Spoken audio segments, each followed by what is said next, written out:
Tonight, some local leaders are calling on Congress to pass federal rail safety legislation, very worried about the possibility of a dangerous derailment here in Houston.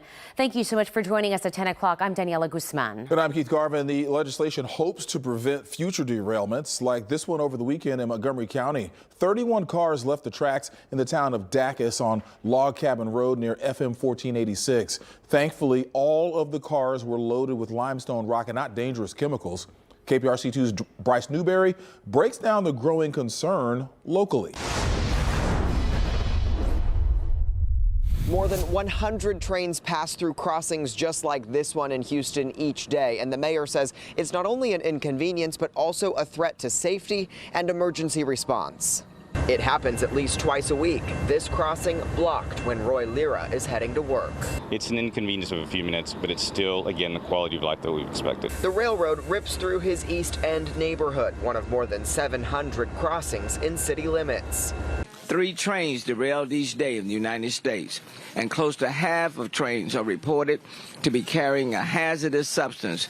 Mayor Sylvester Turner and other leaders are now calling on Congress to pass the Railway Safety Act, just months after a freight train carrying hazardous materials derailed, spilling toxic chemicals in Ohio. What happened in East Palestine could happen in any city, large or small. The bipartisan bill with President Joe Biden's support would require shippers and rail carriers of hazardous materials to reduce or eliminate blocked crossings and create new rules for train size and weight.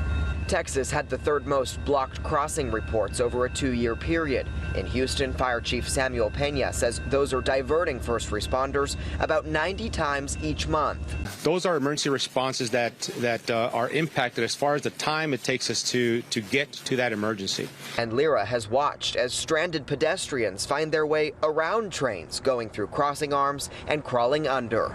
The concern is obviously death or dismemberment.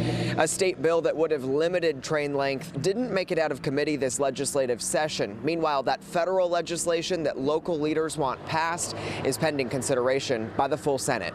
In the East End, I'm Bryce Newberry, KPRC 2 News.